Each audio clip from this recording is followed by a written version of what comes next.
Hey YouTube friends, this is Ryan the Tone Geek here with my third attempt to take a video of how Paul Reed Smith's factory set up this guitar.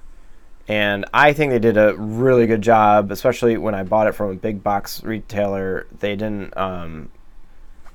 mess around with anything, likely because I ordered it and had it mail ordered, shipped to my door, so I didn't go to a store to get manipulated with any sort of personalization. So I'm pretty confident that this is the way it was intended to be set up. So first thing first, here's some of the tools I'm going to use, which is just a standard capo. And here's a string action measurement guide. I'll put the link in my video to where you can buy this for your own. I really like this tool. I set up all my guitars with it. In fact, I like the way that this guitar is set up so much that I'm going to go back to my other guitars and set them up the same way. So without further ado, first thing I like to do is measure the strain relief, or not strain relief, the relief on the neck. So I'm going to capo down on the first fret, and then a little trick to, instead of, if you don't have a long ruler, simply use the strings and some physics and measure how much that string bounces. There's a little bit of an air gap. I would say less than 1/4 of a millimeter. There, it should barely tap. And then to check to see if you're, again on the 15th, and check to see if your neck is warped or not. That should be the same relief on the high E. Maybe slightly more just from the diameter of the string, but that sounds really good. And also, first thing I should go back and say is make sure your guitar is in tune. It's very important to have everything in tune before you do it, with a quality tuner, not a clip-on. So here's my Boss TU3. Use a polytune or whatever you got to do, just not a clip-on. It's really important, especially when we come to the pickups, to get that sort of very fine detail when it comes to setting up a guitar. So second thing I'm going to do is measure, and typically this is kind of sort of last in the chain if you were to set up a guitar and file down the bone nut altogether.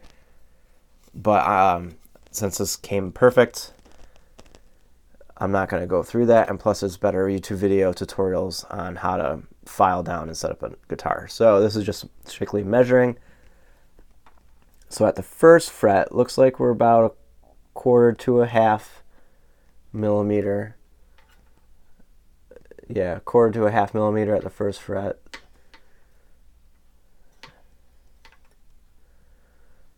Looks to be that way across the board. And looking back and a little bit more at the high E string, it looks like we're more, yeah, we're just right in between 1/4 and 1/2 across. All right, so the second thing to do is I'm going to measure the height, and this one kind of is important. If your neck is straight, everything else is good. Even if your bone nut was a little too high, but I think this one is important. At the bottom E, I'm measuring right here, so this fret. At the bottom E, see if I can get a good reflection for the camera. We're about 2. So 2 millimeter at the bottom E. A little bit less than 2, probably right on that line. Still less than 2, not exactly 1.75 millimeters. Now we're at 1.75. Now we're a little bit less than 1.75. And now finally we're at 1.5 millimeters. I think that this is perfect. I don't really fret out much. It's a really nice setup electric guitar. Nothing extra, that's just a really nice setup guitar, just as you would expect. So one of the last things, and this is where the nice quality tuner comes in play, is to check up the pickup heights. So normally what you would do is you would fret down in the last fret here and check for oscillation. You can see that in the tuner it would kind of bounce back and forth, but I'm just going to measure today. This is, again, not a setup.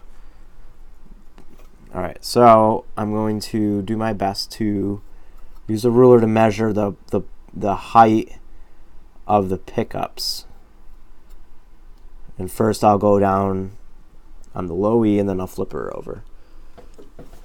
I'm going to double check my work after with the camera because this is kind of hard to read it and hold the camera and all this fun stuff. So it looks like, if I can get down here, we are about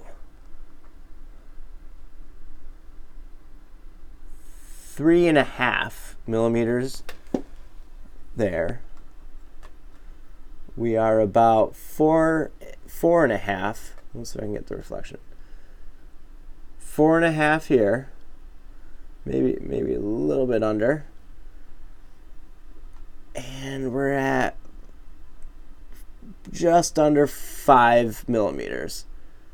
Get the reflection again. Just under. All right, so I'll very carefully, that's my baby, flip her around. I'll start at the high E again.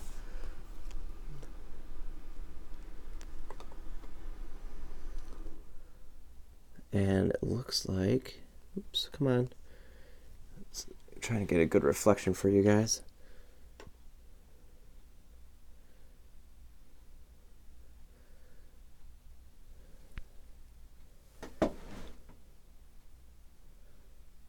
What is that, like 4.5? Actually, I'm using the camera now. A little bit less than 4. Maybe 4. Then this is a little higher. And it still doesn't have that ice pick as they keep on using and saying. It's about 5.5. 5.5 millimeters there. All right, so one of the last things I'll check is the height of the pickups compared to the string. This is kind of important. There's a lot of debate about how to set up a guitar for the best pickup. Some people like it low. Some people like it higher. I'm just going to measure. I'm going to just measure this. All right, so which one's my best bet? Okay. Is it going to be enough? Oh, this is magnetized, so yeah. I won't be able to do that. Little technical difficulties here. Alright, so we'll just use this. I don't think I'll be able to do that. Alright, I'll do my best to get as close as I can here. So we're about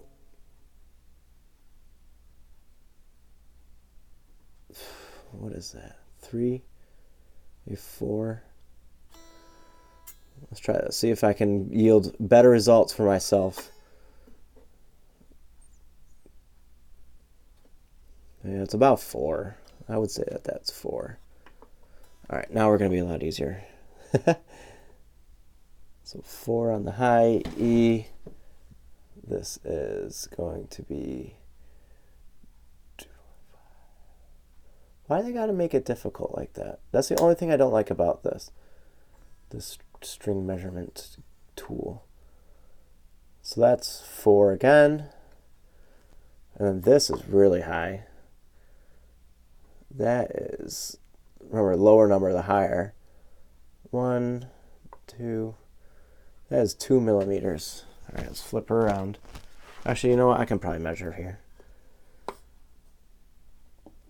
Get low. 3.5. That looks like 4.5. And this one's really low. 5. Just above 5 millimeters. All right, so I'm not going to measure resistance at this point of the pickups. I'm going to do a whole electronics section later, but this is just my one rip attempt at measuring all the things about the string action height. And again, I love how this thing's set up. I think they did a really good job. Congrats, guys, with your QC. And until next time, stay tuned, subscribe.